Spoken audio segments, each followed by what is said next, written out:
So let A, B, C be a short exact sequence on a topological space X.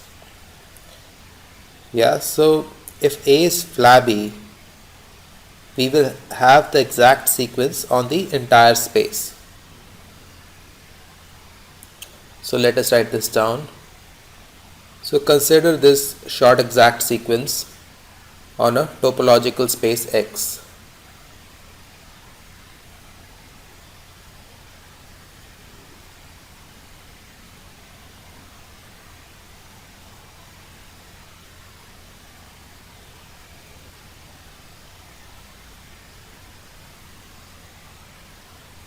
So we have a short exact sequence on a topological space X, and suppose A is flabby.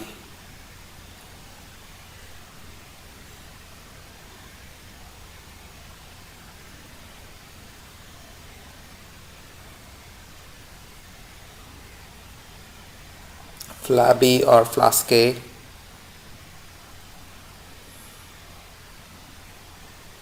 Then we have a short exact sequence.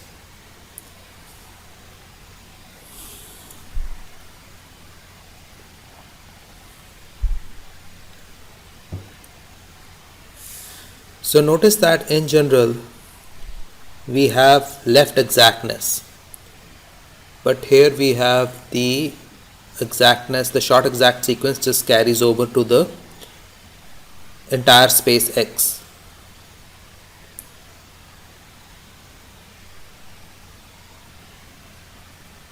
So this is just because A is flabby.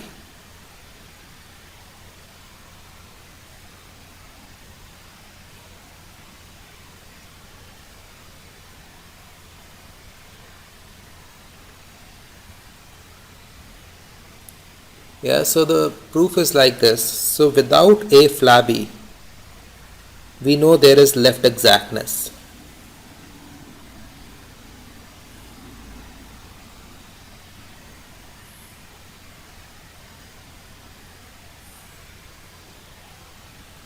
So without A flabby, we know there is left exactness. So let us write this down.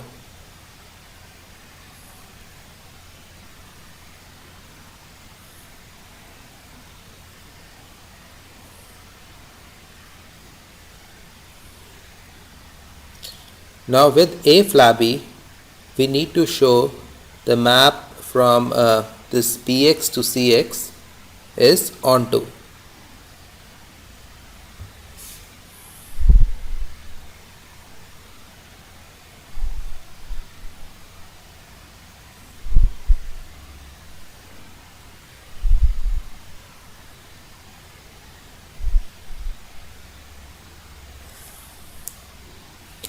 So we need to show this map from Bx to Cx is onto.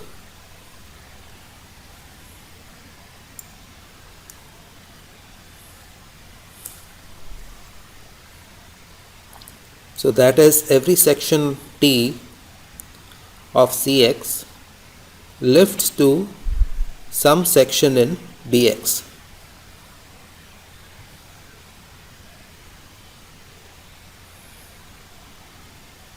So take a section T in Cx and you can find a corresponding section in Bx.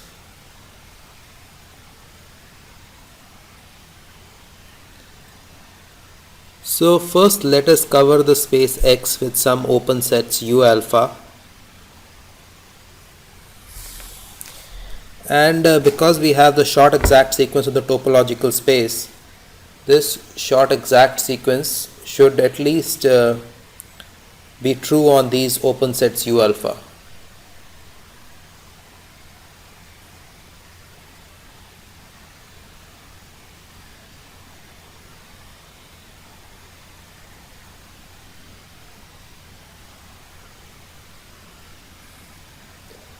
Yeah, now the T on U alpha, this lifts to S. Yeah, because we have the short exact sequence on these small sets U alpha. Now this is the first line of the lemma. So short exact sequence of the topological space. So on this cover you can find the lift. Now we make a claim.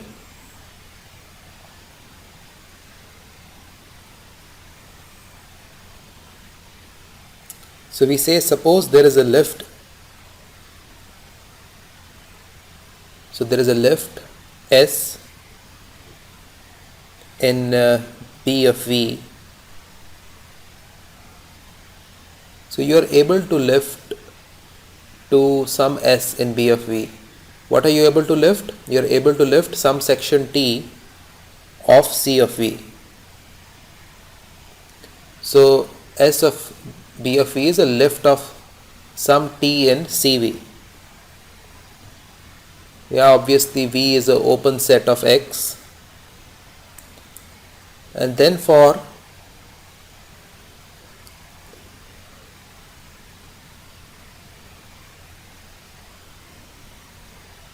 U alpha open in X,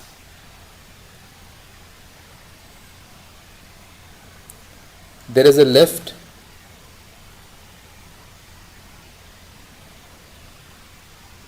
so there is some lift of T to this open set B V union U alpha.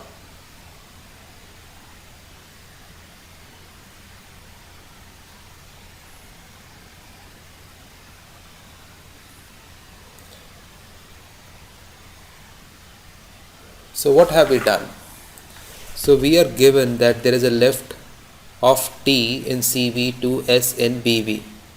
Now you just append another set, say U alpha to V, and we are able to lift this T on this larger set V union U alpha to some section of B V union U alpha.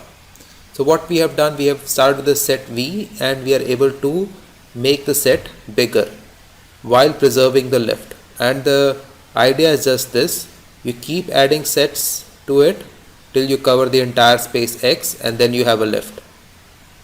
Yeah, so we are doing this for just one set, and then you keep adding sets, use Zorn's lemma, and we end up with the entire section. So let us write this down diagrammatically. You have T which lifts to S. Now you make the set V bigger. You now have C V union U alpha, and now we are saying this will lift to some section of B V union U alpha. So this some section could be S prime. It does not have to be S, but it could be some other section. So but it does lift to something. So let us write down the proof.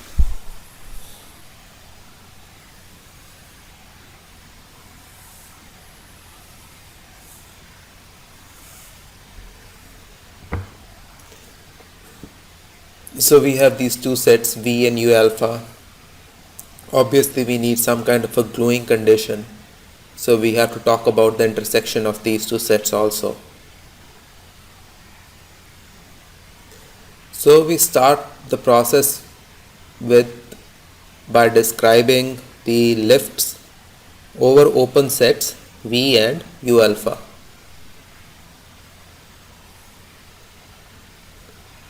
So we want to talk about lifts over open sets V and U alpha.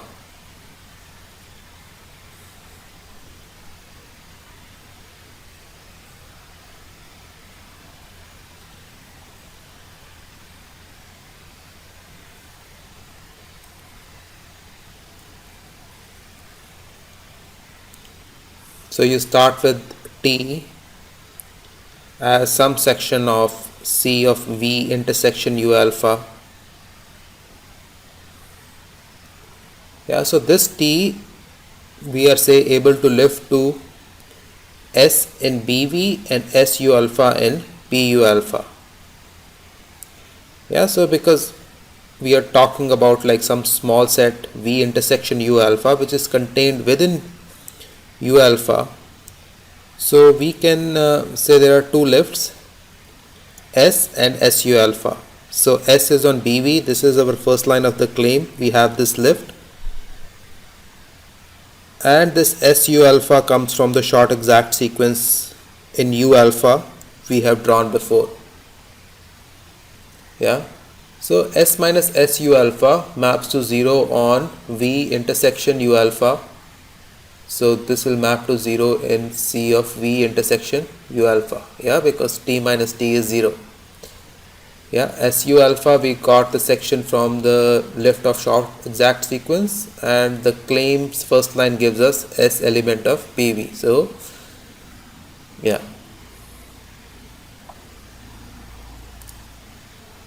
so we already have on the first line of the proof, without using a flabby, that we have this exactness. Yeah, so the exactness means that kernel is equal to image. Now since I have occurred the word kernel, or I have said the word kernel, and we have talked about 0, so the 0 in CV intersection U alpha is S minus SU alpha here. So this is part of the kernel since it maps to 0, so it should come from something in A. Yeah, so kernel is equal to image, so it comes from something called U. So S minus SU alpha, since it maps to 0, it is part of the kernel, it has to come from the image. So S minus SU alpha lifts to U. So since A is flabby, this element U in A V intersection U alpha, this extends to section of A over all of X. Yeah, so we are not worried about all of X. Let us just focus on the small set V for now. So we have this map. Obviously now we convert it into map of sheaves. Arrow goes in the opposite direction.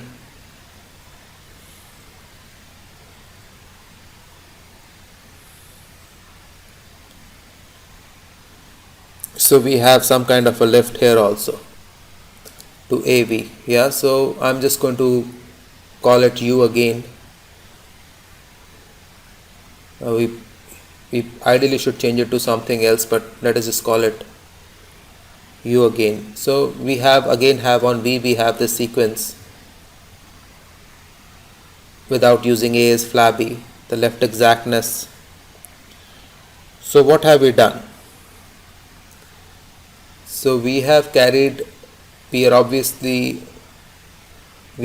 T comes from S. This is the first line of the claim. So we are given that this T lifts to S, and then we have to talk about V union U alpha. So T lifts to S.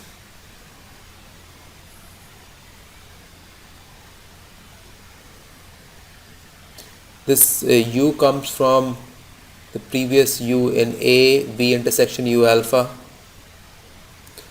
Now notice that S minus U prime, so U prime comes as an image of U in BV. Yeah, so U maps to U prime in BV. Okay, now U maps to U prime, then what is S minus U prime? S minus U prime is a lift of T. Now why it is a lift of T? Because U prime maps to 0. Yeah, every element of A will map to, or any element of sheaf A of V will map to 0 in C of V because of the sequence. So in particular on V intersection U alpha,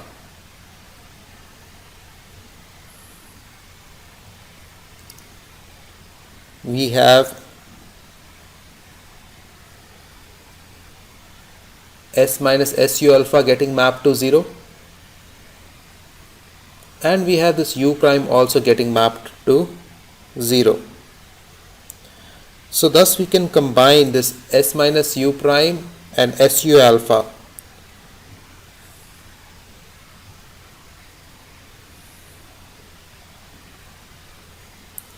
So you can combine S minus U prime on BV, and on U alpha you can take SU alpha.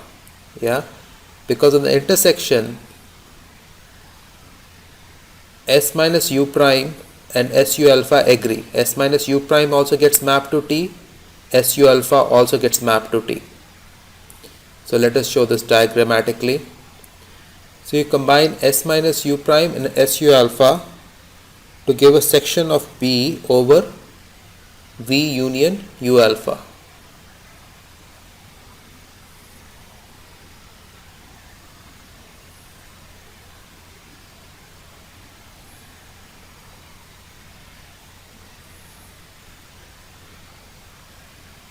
Okay, let us write this down.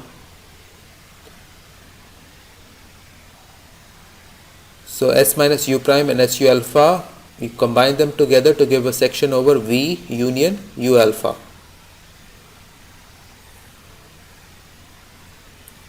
Yeah, so this section essentially lifts T.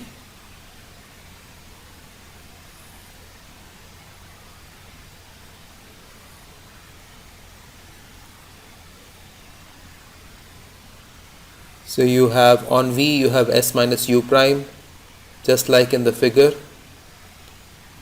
in the short exact sequence, and then on U alpha you just have SU alpha.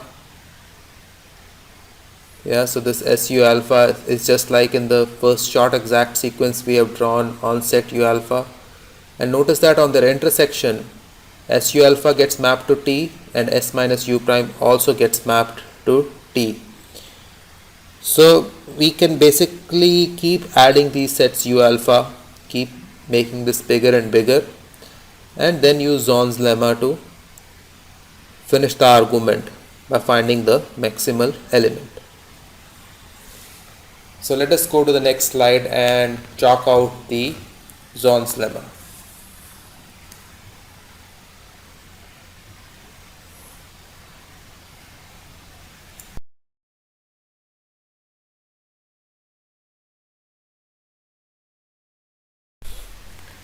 So let us complete the proof of what we started. So we need to discuss Zorn's lemma. So what does Zorn's lemma say? It says every partially ordered set in which every totally ordered subset has an upper bound, this then has a maximal element. So the easiest example is of integers. If you take integers are totally ordered, by less than equal to sign, and if you take some set of integers, it has an upper bound, then it has a maximal element. Yeah, so for partially ordered set, to understand it, you always use the crutch of integers.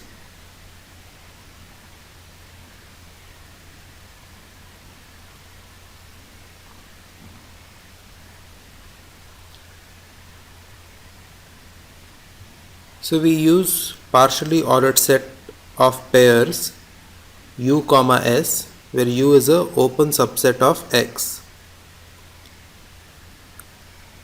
and S, an element of P of U, maps to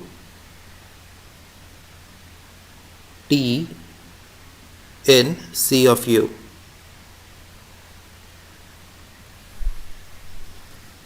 So we have to define the order. So we start by defining elements and then we have to define order on it. So the element just consists of set U and some section S. The section S belongs to B of U and it maps to T in C of U, precisely what we wrote before. Now we have to define the order. So just like in integers we have less than equal to, here we will have the subset sign. So one element U1S1 is contained in the other element. If for sets it is easy, U1 is contained in U2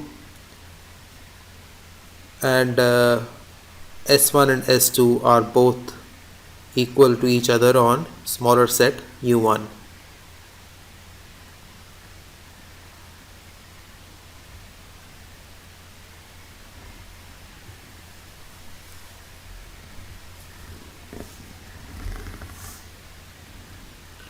So let T be written as U alpha S alpha, which is totally ordered.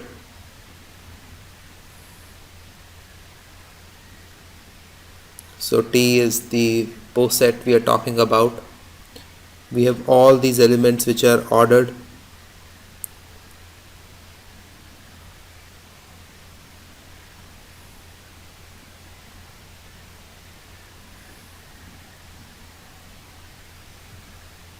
So let W be this union. Yeah, you can say it as W, or you can say some set V. Yeah, because we used V in the previous slide, we can call this W, or we could call this V. Yeah, so because this is totally ordered, on the intersection we will have the sections agreeing to each other. Yeah, because intersection is contained in the bigger set, and since the set is totally ordered, the sections have to agree on the smaller set, just like S1 is equal to S2 on the smaller set U1. So S alpha U alpha intersection U beta is equal to S beta on the set U alpha intersection U beta, because U alpha intersection U beta is contained both in U alpha and U beta. Yeah, so the section always agrees on the smaller set.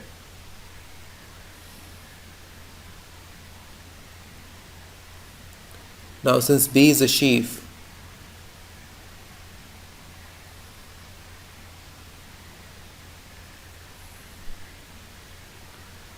so there is a unique section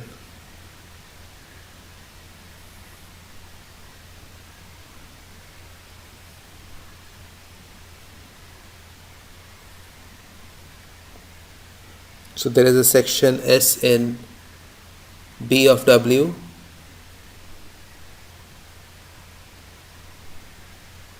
or we can write it as B of V if you take V as the union of all U alphas, and it restricts to S alpha for all alpha. Yeah, so we are choosing V and W interchangeably.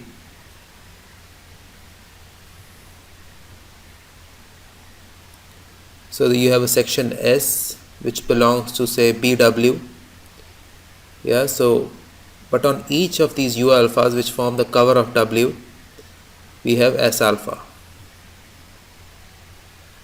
Yeah, so thus this W comma S is the upper bound for this partially ordered set T equals to U alpha S alpha.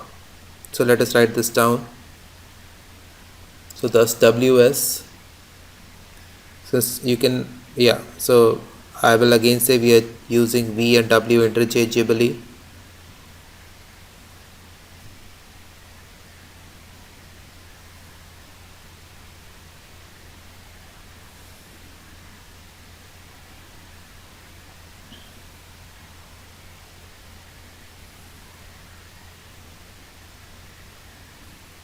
So let us make this W. Yeah, so this W, which is the union of everything, is the maximal element.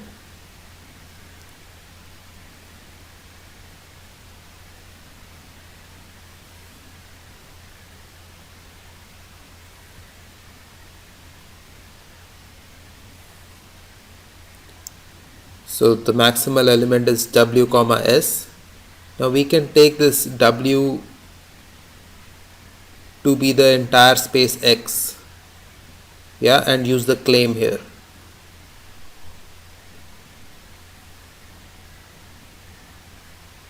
So you take this W as the space V in the claim,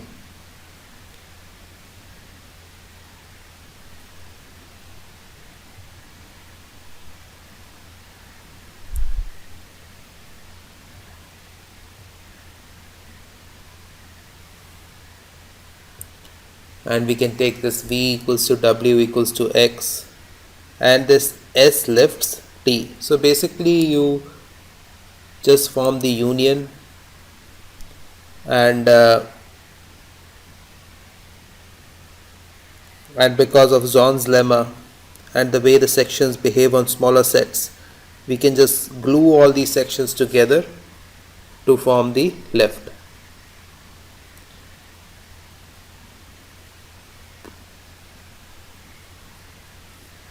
So notice that in the start we said x is equal to union of all those u alphas, and here we put w as the union of all those u alphas.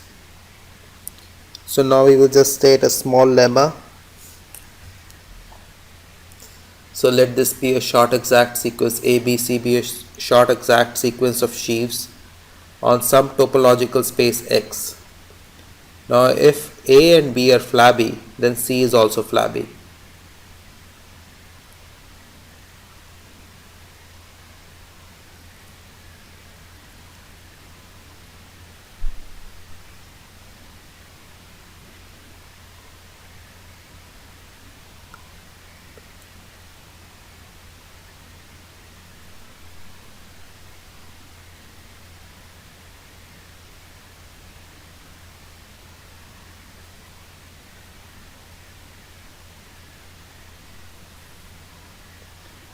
So let us write the proof.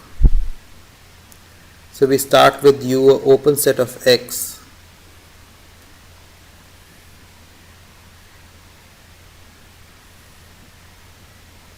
So we have to show that for any U open in X,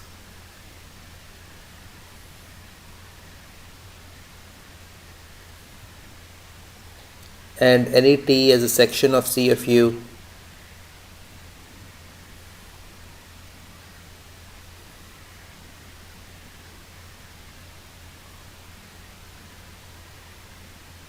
it extends to an element of Cx.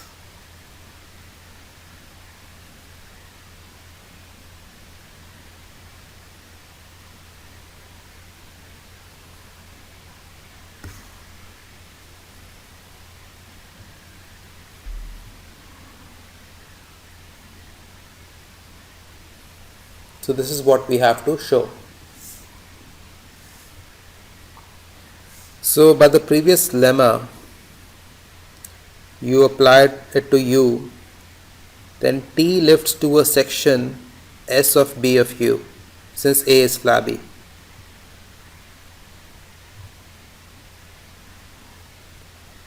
Yeah, so you apply the previous lemma just to set U, and then you are able to lift T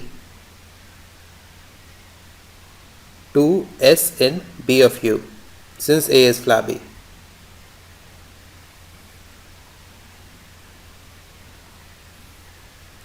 Now since B is flabby, we will have an onto map from Bx to Bu.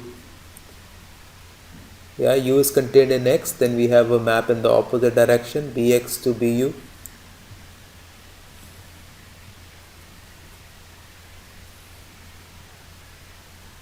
So let us write this down. Since B is flabby, S extends to some S on the B of X. So from Bu you have gone to the entire space B of X, just because B is flabby.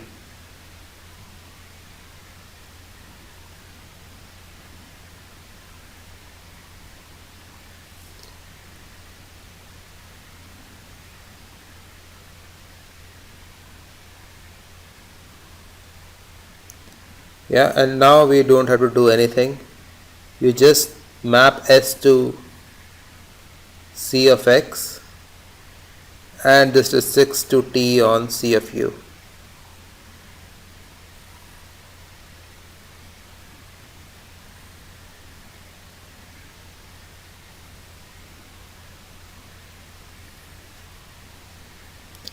That is pretty much it. So you just take this S on the entire Bx, and this is simply mapped to C of X.